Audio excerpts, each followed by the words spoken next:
does. I think it does. I mean, it was almost a blessing in disguise. I think our guys had a chance to, be in the hotel, be in the city, our practice the day before, our walkthrough, the game itself, the atmosphere in there. St. John's had a great crowd in there. It'll be very similar, but a little bit more electric with tournament play. It's one and done.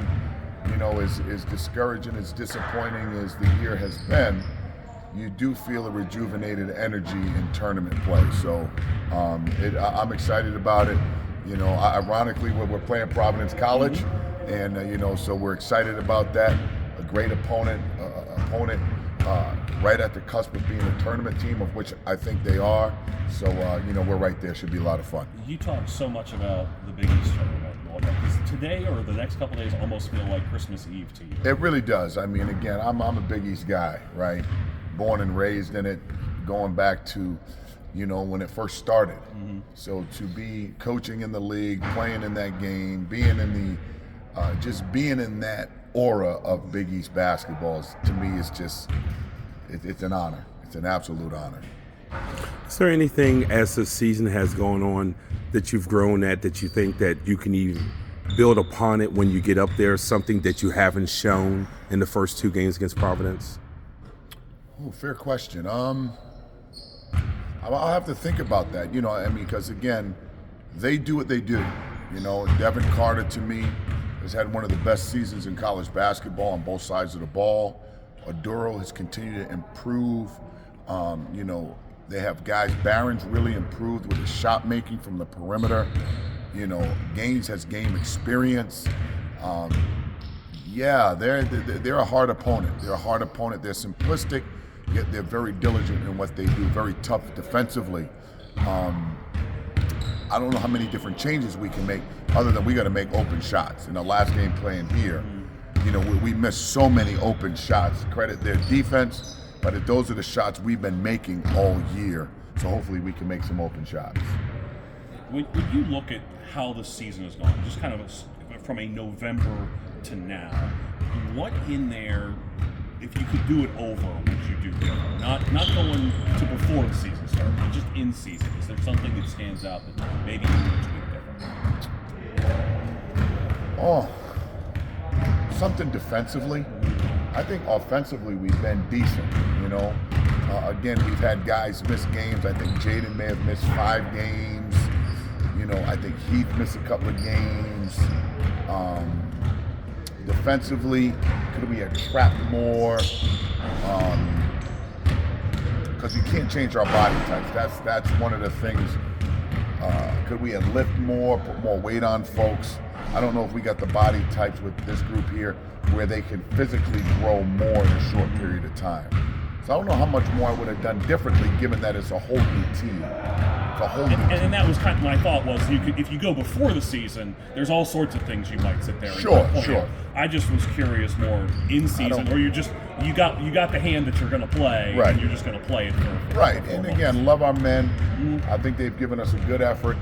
Just the fact that our spirit is so high, given the disappointment of this season record-wise, I do feel we have improved offensively. Defensively, I feel we've stayed stagnant and haven't improved on the little things that help you win defensively. This type of season, do you feel like it's made you a better coach in certain ways? I think it's made me a lot better coach in a lot of ways, as far as patience, really pointing out the finer points of things. Again, and I use this analogy a lot. If you won by 1 or lost by 1, you're still the same team. You're still the same team. So you're still going to have the same errors in that game. It's just overshadowed with the win. That's like if you make 14 threes versus 13 threes, and 2 threes cover a lot of ills. Winning covers a lot of ills. If you look at a lot of the teams that have won 1, 2, 3, 4-point games, I've coached that team. I've been in that game. So you're still the same team that ultimately will come back to bite you in a critical time. So I do feel I've grown tremendously in this adverse year, and that'll help me grow as we continue to build Georgetown back to national prominence. The improvement of Rowan in particular, I think, kind of stands out. Mm-hmm. He seems more comfortable out there. Is that, and Drew too, quite frankly, is coming on toward the end. Is that, are those kind of the, in some ways, the sort of success stories, if you will? Not that the season has been a success, but the player development. Sure, I mean, and when you're confident and comfortable, you're going to produce. And again, Drew being a first-year player, Rowan being a first-year player, you can't, I use this to the players a lot. Today's kid wants to Google everything. They want to Google everything. You can't Google experience. You can't Google, can't Google experience. If you can do that, these kids would all be in a Hall of Fame, right? So, you know, you got to go through it, you got to live, you got to have success, you got to have failures, and through that and concentration, you eventually get where you're going to get to. And for you, you've been in coaching for so long. How different is the kid today than the kid when you first started coaching? Duh.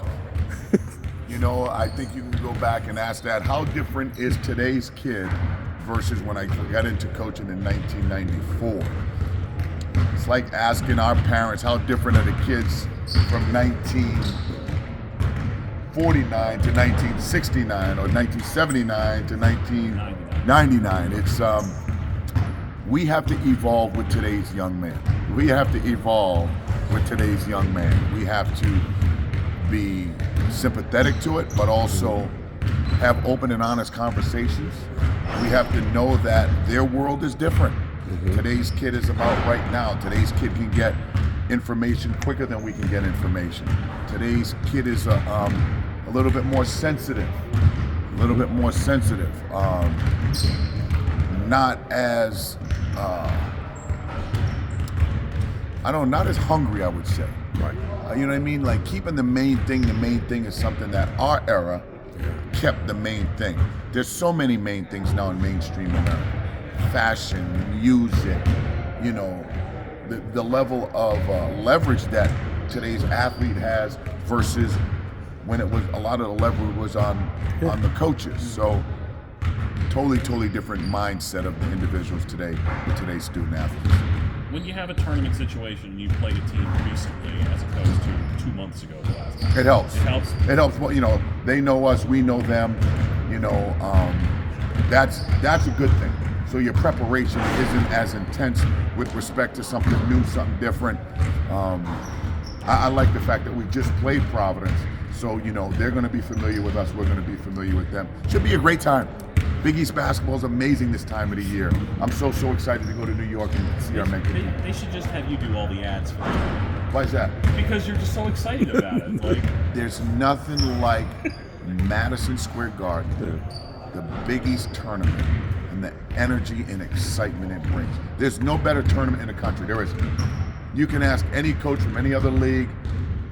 They may have their say about theirs, but I think our proof is we've been there 45 years, maybe 46 years, the longest standing tournament in all of college basketball in one arena. That's hard to argue with it not being the best of all time. The Big East is the GOAT of tournament basketball, other than March Madness. That's it for me.